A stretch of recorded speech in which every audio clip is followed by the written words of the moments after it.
থানা ছাত্র দলের সাবেক সভাপতি, ঢাকা জেলা ছাত্র দলের সাবেক সিনিয়র সহ-সভাপতি এবং ঢাকা জেলা ছাত্র দলের সাবেক সংগ্রামী সাধারণ সম্পাদক রেজাউল করিম জুয়েল। উপস্থিত আছেন সাভার বিশ্ববিদ্যালয় কলেজ ছাত্র দলের সাবেক সভাপতি, সাভার পৌর ছাত্র দলের সাবেক সেক্রেটারি এবং ঢাকা জেলা যুব দলের সাবেক যুগ্ম সাধারণ সম্পাদক, ছাত্রদল কেন্দ্রীয় কমিটির সদস্য সাবেক হাসিবুর রহমান খান, বর্তমানে সাভার পৌর বিএনপি নেতা হাসিবুর রহমান খান। আমাদের মাঝে উপস্থিত আছেন আশুলিয়া থানা ছাত্র দলের প্রতিষ্ঠাতা সাধারণ সম্পাদক এবং ঢাকা জেলা ছাত্র দলের যুগ্ম আহ্বায়ক, যুগ্ম সাধারণ সম্পাদক মোহাম্মদ শাহিন সরকার।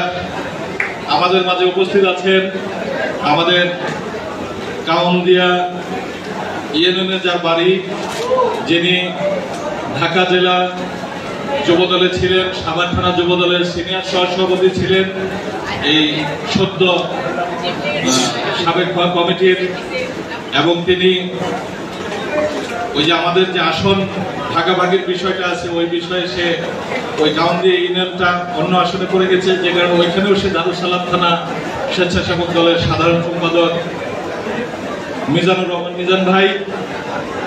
উপস্থিত আছেন আপনাদের অত্র এলাকার কৃতি সন্তান সাভার পৌরসভা বিএনপির সাবেক আইন বিষয়ক সম্পাদক অ্যাডভোকেট আনোয়ার হোসেন। উপস্থিত আছেন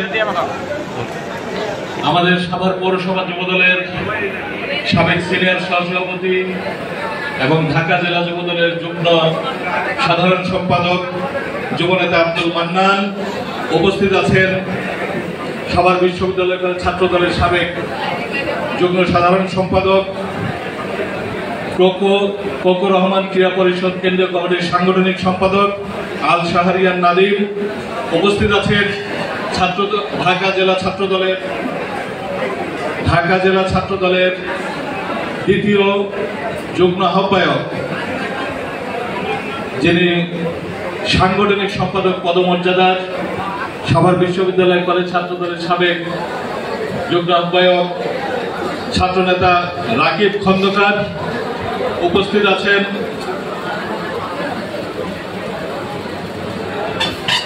আছেন আমাদের এই ওয়ার্ডের আমার আরেক স্নেহের ছোট ভাই, যিনি ওয়ার্ড ছাত্র দলের সাধারণ সম্পাদক ছিলেন, হারুন রশিদ মিন্টু, সাবেক ছাত্রনেতা বর্তমান যুবনেতা। উপস্থিত আছেন সাভার বিশ্ববিদ্যালয় কলেজের সাবেক যুগ্ম আহ্বায়ক এবং সাভার বিশ্ববিদ্যালয় কলেজের সভাপতি পদপ্রার্থী আমার স্নেহের হাসিবুর রহমান পিয়াস এবং সাভার পৌরসভা ছাত্র দলের ছাত্রনেতা শহীদুল ইসলাম সোহাগ এবং সাভার থানা ছাত্র দলের ছাত্রনেতা মনির হোসেন। উপস্থিত আছেন কেরানীগঞ্জ থানা আমাদের তেঁতুলধরা ইউনিয়নের কেরানীগঞ্জ থানা বিএনপির ছাত্র বিষয়ক সম্পাদক সাইদুর রহমান। উপস্থিত আছেন তেঁতুলধরা ইউনিয়ন ছাত্র দলের সাবেক সভাপতি, বর্তমান যুব দলের সভাপতি রাজু আহমেদ। উপস্থিত আছেন সাভার পৌরসভা বিএনপির এবং পৌরসভার বিভিন্ন ওয়ার্ডের বিএনপি, যুবদল, ছাত্রদল, স্বেচ্ছাসেবক দলের বিভিন্ন পর্যায়ের নেতা কর্মী ভাইরা এবং অত্র এলাকার শ্রদ্ধেয় মুরব্বিয়ান, ছাত্র যুবক সকলকে আমি আমার ব্যক্তিগত পক্ষ থেকে এবং ঢাকা জেলা বিএনপির পক্ষ থেকে জানাই শুভেচ্ছা, অভিনন্দন। আজকে আপনারা সকলেই জানেন এই বৈষম্য বিরোধী ছাত্র জনতা আন্দোলনে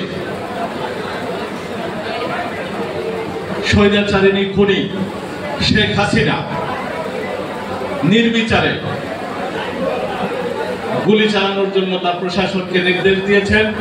তার নির্দেশে এই সাভার আশুলিয়া সহ সারা বাংলাদেশে অসংখ্য ছাত্র জনতা শহীদ হয়েছে। আজকে সেই শহীদদের প্রতি, শহীদদের আত্মার প্রতি শ্রদ্ধা জানিয়ে আমরা আজকে একটু দোয়া এবং মিলাদের ব্যবস্থা এখানে করেছি, আপনারা করেছেন, সেখানে আমরা উপস্থিত হয়েছি। এবং আপনারা জানেন যে সাভারে আশুলিয়ায় আমাদের এই ঢাকা 19 শাসনে শহীদ হয়েছেন ছাত্র জনতার মধ্যে শহীদ ইয়ামিন, মুন্না, নাফিসা, আল আমিন, রফিক, রাসেল, সুমন, শফিক সহ আরো অসংখ্য ছাত্র জনতা এবং সারা দেশে প্রায় 600-800 অধিক, শোনা যায় 1000-এর মতো প্রায় ছাত্র জনতাকে শহীদ করেছেন এই স্বৈরাচারী খুনি শেখ হাসিনা। আজকে আমরা 17 বছর 15টি বছর যাবৎ এই স্বৈরাচারের বিরুদ্ধে আন্দোলন করছি। তারপর যখন আমাদের আজকের সভাপতি বলে গেছেন, যখন মানুষের নাবিশ্বাস উঠে গেছে, মানুষ অসহায় হয়ে গিয়েছে, পেছনে ফেরার আর সুযোগ নেই, তখন তারা রুখে দাঁড়িয়েছে, তখন তারা ঘুরে দাঁড়িয়েছে এবং তারা প্রতিবাদ করেছে। ছাত্র জনতা সব একত্রিত হয়ে প্রতিবাদ করেছে এবং জীবন দেওয়ার বিনিময়ে আজকে বাংলাদেশকে দ্বিতীয়বারের মতো স্বাধীন করেছে। আমরা সকলেই হয়তো আমাদের বড় বড় সিনিয়র নেতা যারা ছিলেন তারা হয়তো সামনের সারিতে সেই দিন আসেন নাই, আমরা অনেকে আসি নাই, কিন্তু আমাদের ছাত্রদল, যুবদল, স্বেচ্ছাসেবক